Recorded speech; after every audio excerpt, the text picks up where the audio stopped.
नमस्कार दोस्तों। Uttar Pradesh metro rail corporation limited ने वैकेंसी निकाली है। एग्जीक्यूटिव्स के लिए है और नॉन एग्जीक्यूटिव्स के लिए। एग्जीक्यूटिव मतलब इंजीनियर्स हो गया, नॉन एग्जीक्यूटिव मतलब जूनियर इंजीनियर समझ लीजिए आप। इसके लिए वैकेंसी है। ऑनलाइन डेट 1 नवंबर से लेकर के 30 नवंबर तक आपको फॉर्म भरने को मिलेगा। आइए डिटेल में एक वैकेंसी देखते हैं। तो ये Uttar Pradesh metro rail corporation limited जो है वो उत्तर प्रदेश गवर्नमेंट और गवर्नमेंट ऑफ इंडिया का प्रोजेक्ट है, जिसमें 50-50 पार्टनरशिप है। तो उससे ज़्यादा मतलब नहीं है, एक्चुअली गवर्न होगी ये जॉइंट वेंचर के द्वारा। तो आपने देख लिया 15 तारीख से डाउनलोड होगा, 15 दिसंबर से आपका एडमिट कार्ड डाउनलोड होगा और 2 और 3 जनवरी को एग्ज़ाम होंगे। तो ये एक वो वैकेंसी जिसमें ये सब कुछ डिसाइड कर देते हैं कि इस डेट को एग्ज़ाम होगा, उसको मैं बहुत ठीक समझता हूँ कि उसमें लेट लपेट ज़्यादा नहीं होने वाला है। अभी जो पोस्ट है वो एक बार देख लेते हैं। असिस्टेंट इंजीनियर सिविल की वैकेंसी है, जिसमें 16 पोस्ट है। जनरल की 7 है, ईडब्ल्यूएस की 3 है, ओबीसी की 2 है, एससी की 4 है और वुमेन कैंडिडेट की 6 है। बीटेक या bachelor of engineering civil engineering में चाहिए है इनको। 60% ईडब्ल्यूएस और ओबीसी के लिए चाहिए और अनरिजर्व के लिए चाहिए और 50% एससी के लिए चाहिए। 21 साल से लेकर के 28 साल तक आपकी एज होनी चाहिए। एज रिलैक्सेशन में बताऊंगा। इसके बाद में इलेक्ट्रिकल वाले हैं, जिनकी 8 पोस्ट है। उनमें से जनरल की 5 है, ईडब्ल्यूएस की 2 है, ओबीसी की केवल 1 पोस्ट है और वुमेन की 2 पोस्ट है। इसमें बैचलर डिग्री बीई या बीटेक चाहिए। इलेक्ट्रिकल या फिर इलेक्ट्रिकल एंड इलेक्ट्रॉनिक्स, 2 तरीके के लोग इसमें अप्लाई कर सकते हैं। एज वही 21 से 28। असिस्टेंट मैनेजर सिग्नल और ट्रैफिक के हैं, जिनके लिए 5 पोस्ट है। जनरल की 4 है, ईडब्ल्यूएस की 1 है और वुमेन की 1 है। तो इसमें ओबीसी कैंडिडेट की पोस्ट नहीं है। तो अगर ओबीसी वाले कोई कैंडिडेट हैं तो बिना रिजर्वेशन लिए हुए वो अप्लाई करेंगे, ठीक है। वो ऐसा नहीं है कि वो अप्लाई ही ना करें। अब इसमें क्या चाहिए आपको, इलेक्ट्रॉनिक्स एक हो गया आपका ब्रांच, दूसरा इलेक्ट्रॉनिक्स या कम्युनिकेशन, इन दोनों में से कोई हो। एक्चुअली इसमें इंस्ट्रूमेंटेशन भी होता है, लेकिन शायद इन्होंने मिस कर दिया। तो अभी इन्होंने जो दिया है नोटिफिकेशन में वो इलेक्ट्रॉनिक्स और इलेक्ट्रॉनिक्स एंड कम्युनिकेशन के ही लोग अप्लाई कर सकते हैं और 60% मार्क्स के साथ में उनका पासिंग होना चाहिए। इसके बाद में अकाउंट्स वाले हैं, जिनको institute of chartered accountant of India से पास होना चाहिए, उतना ही चाहिए उनके लिए। अब आ जाते हैं नॉन एग्जीक्यूटिव यानी जूनियर इंजीनियर के लिए, जेई के लिए जिनको बोलते हैं। सिविल इंजीनियर जो है उनके लिए सिविल इंजीनियरिंग आपकी होनी चाहिए और उसमें 60% और 50% मार्क्स अलग अलग तरीके से दिया हुआ है। इसके बाद में सिविल का हो गया। अब आप इलेक्ट्रिकल का देख लीजिए। इसमें इलेक्ट्रिकल इंजीनियरिंग और इलेक्ट्रॉनिक्स इंजीनियरिंग, ये दो के ही लोग लगा सकते हैं पोस्ट। इन दोनों केसेस में सिविल की भी अच्छी खासी 43 है और जूनियर इंजीनियर की 49 है। तो आप अपनी अगर देखना है ओबीसी के जैसे जो सिविल में 12 है तो आप देख लेना। अब हो गया सिग्नल और ट्रैफिक के लिए, इसमें 17 पोस्ट है। इलेक्ट्रॉनिक्स एंड कम्युनिकेशन, इन दोनों ब्रांच वाले अप्लाई कर सकते हैं। 60% और 50% मार्क्स क्राइटेरिया है। अब बचा अकाउंट असिस्टेंट की 2 पोस्ट है। बीकॉम डिग्री चाहिए है, वो भी 60% मार्क्स के साथ में, और एसटी कैंडिडेट के लिए 50% मार्क्स के साथ में चाहिए। ऑफिस असिस्टेंट के लिए केवल ग्रेजुएशन चाहिए और 1 पोस्ट है। तो अब आपको एज क्राइटेरिया हम आगे बता देंगे। अब आप सैलरी एक बार बस देख लो। जो ये 50,000 से स्टार्ट हो रही है और 1,60,000 तक जा रही है। इस वैकेंसी में आपको 75+ मिलेगा। तो जो गवर्नमेंट जॉब की इंजीनियर की नौकरी होती है ना, उसमें आपको सोचना नहीं है कि सैलरी मुझे कितनी मिलेगी या क्या फैसिलिटीज़ रहेंगी।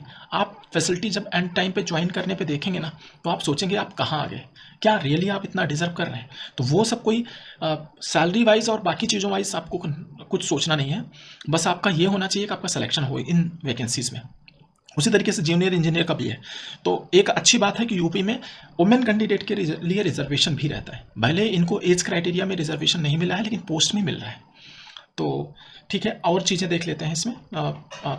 एज 21 से 28 तक चाहिए है, बाकी और भी बताएंगे। आपकी पोस्टिंग जो होगी लखनऊ, कानपुर और आगरा, इन सिटीज़ में हो सकती है। कहीं और पोस्टिंग दे सकते हैं, लेकिन मोस्टली यहीं होगी। अब आप सोच रहे होंगे कि जो जूनियर इंजीनियर है उनके लिए क्या बीटेक अप्लाई कर सकते हैं? बिल्कुल नहीं, आपका डिप्लोमा वो जरूर देखेंगे, ठीक है। तो यानी हायर पोस्ट वाले अलाउड नहीं है। उसके बाद में 60 और 50% का क्राइटेरिया इन्होंने बताया। सिलेक्शन प्रोसेस आप समझ लो कि 2 स्टेज का होगा। रिटन टेस्ट होगा, उसके बाद डॉक्यूमेंट वेरिफिकेशन होगा, फिर मेडिकल एग्जामिनेशन होगा सभी के लिए।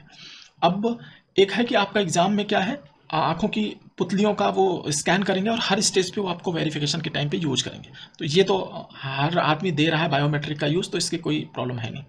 दूसरा हो गया मेडिकल में इन्होंने साफ साफ लिख दिया है कि जो लैसिक सर्जरी आंखों की करवाए हैं उनको एक्सेप्ट नहीं किया जाएगा। अगर ऐसा है तो वो assistant manager account assistant and office assistant HR वाले इन दोनों केस में एक्सेप्ट करेंगे, बाकी टेक्निकल के केस में बिल्कुल नहीं करेंगे। आपके जो क्वेश्चन आएंगे वो 140 आएंगे E1 to E4, और जो एग्जीक्यूटिव और नॉन एग्जीक्यूटिव का है उसमें 140 क्वेश्चन आएंगे। निगेटिव मार्किंग 1/3 है, तो ये आप समझ लो कि निगेटिव मार्किंग 1/3 का मतलब आपको जो क्वेश्चन आता है वही करना है। फिर से सुन लो, जो आता है वही करना है, नहीं तो आप पछताओगे बाद में। 1/3 निगेटिव मार्किंग काफ़ी ज़्यादा होती है। 2 घंटे का पेपर होगा। पेपर क्या क्या रहेगा? इंग्लिश लैंग्वेज पूछेंगे, जनरल अवेयरनेस पूछेंगे, लॉजिकल एबिलिटी पूछेंगे यानी जिसको रीजनिंग बोलते हैं, क्वांटिटेटिव एप्टीट्यूड पूछेंगे, और नॉलेज ऑफ योर डिसिप्लिन पूछेंगे। तो इस तरीके से आप देखेंगे कि 5 एरिया डिवाइड कर दिया है, English, general awareness, logical ability और क्वांटिटेटिव एप्टीट्यूड, और ये और आपका अपना एरिया। तो पेपर का इस तरीके से डिवीजन रहेगा। ये कंप्यूटर बेस्ड टेस्ट होंगे। लोकेशन आप अपना देख लेना, ये इतनी सारी लोकेशन पे एग्जाम करवाया जाएगा, यानी ज़्यादातर सिटीज़ में इन्होंने रख दिया है, या आपके आसपास की सिटीज़ में मोस्टली रख ही दिया। एक चीज़ जो इन्होंने बहुत ख़राब करी है, मैं उसके लिए बोल रहा हूँ कि इन्होंने कहा जो कैंडिडेट बाद में सेलेक्ट किए जाएंगे उनसे ये ट्रेनिंग का पैसा लेंगे। मैंने पहली बार देखा है कि कोई सरकारी कंपनी किसी कैंडिडेट से ट्रेनिंग का पैसा ले रही है। क्यों नाम खराब कर रही है मेट्रो रेल? मतलब ऐसा तो हमने अभी तक नहीं देखा है। कितनी कंपनियों को के बारे में जानते हैं, कितने में सिलेक्शन हुआ है। तो इस तरीके से इनको नहीं करना चाहिए। अपनी आप ट्रेनिंग दोगे तो बाद में वो आपके ही काम आने वाले हैं बंदे। तो एग्जीक्यूटिव के लिए 94,400 पैसा लेंगे, और जो जूनियर इंजीनियर हैं उनके लिए 35,400 लेंगे। ठीक है, बॉन्ड सब जगह होता है, ये कोई नई बात नहीं है। तो एग्जीक्यूटिव पोस्ट के लिए 3 लाख का बॉन्ड है, और नॉन एग्जीक्यूटिव के लिए 1.5 लाख का बॉन्ड है। तो 3 साल आपको सर्विस करनी है, उसके बाद ही छोड़ सकते हैं, नहीं तो इतना पैसा आपको देना पड़ेगा। ये कोई बड़ी बात नहीं है, हर जगह होता है। अब आपका ट्रेनिंग पीरियड 2 साल का होगा, वो उसमें जो आपका ट्रेनिंग और प्रोबेशन इंक्लूड है।